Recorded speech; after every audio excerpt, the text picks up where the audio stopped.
It's September, which means a new humble choice, and unfortunately, this month will be a contender for Worst Bundle of the Year, but let's get into it. Starting with WWE 2K25. Now, I've never in my life played a wrestling game and have no interest in it, so I spent most of my time playing designing the Imp and his arch-rival, the Goblin.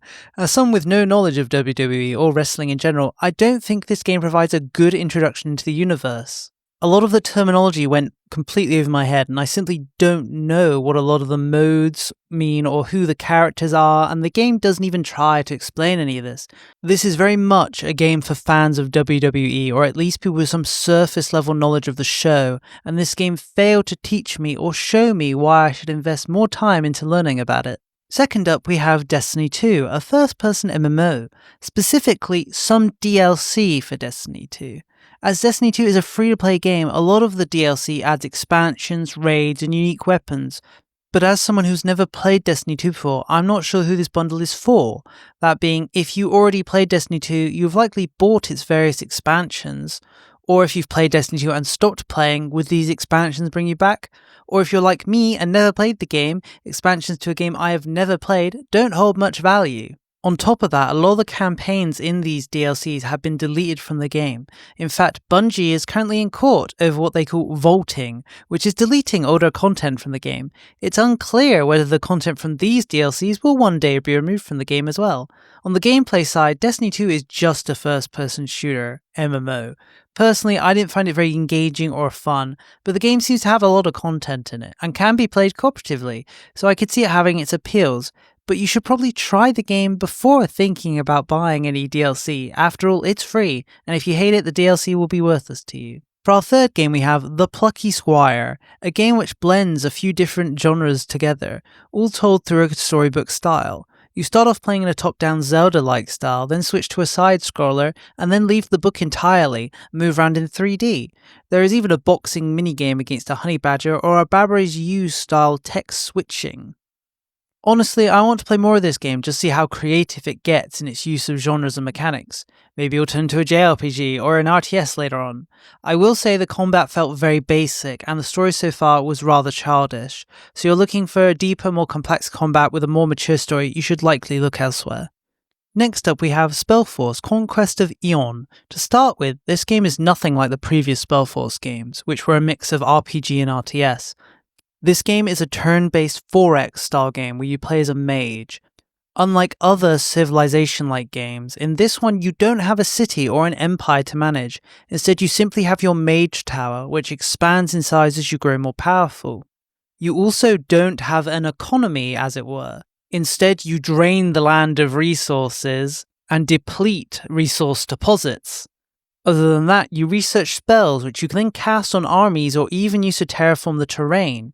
There is no in-battle spell casting though, but it does have unique crafting mechanics. For example, I played as a necromancer, and I could craft various undead using souls and other materials I found. Overall, this is an interesting game, but I think major Civ fans will likely find it lacking, and lovers of older SpellForce games will find it too different. This month's fifth game is Return to Monkey Island, the fifth game in the Monkey Island series, which started in 1990, 34 years ago.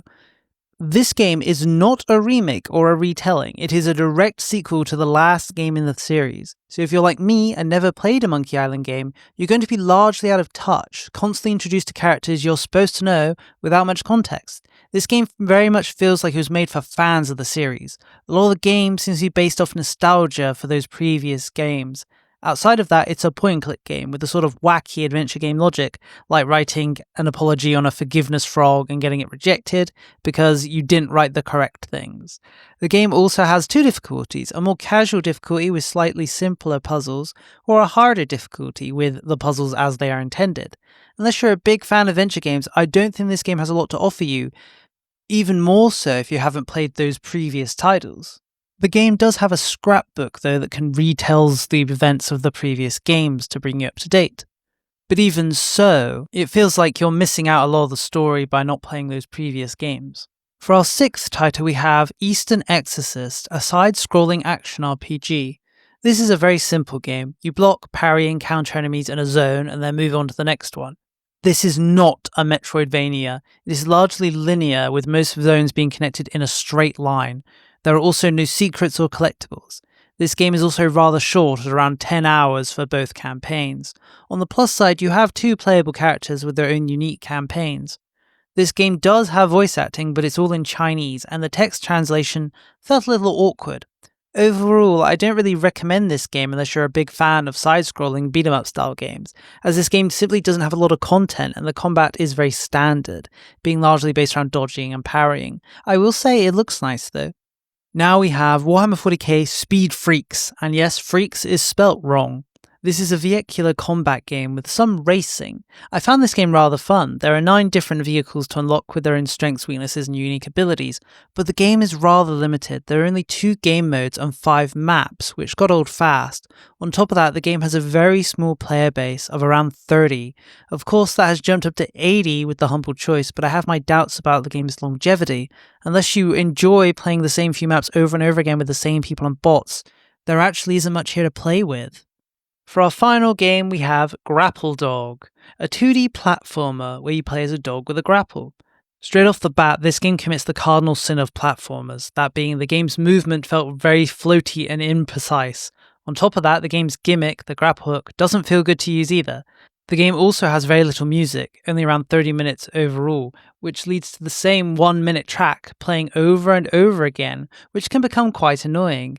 This game also doesn't have any form of progression. The things you pick up in levels are collectibles that you require to access later levels. There is no form of currency or upgrades, so the game stays the same from start to finish. Overall, a very small and simple game, which doesn't offer much outside of its base gameplay and cute art style.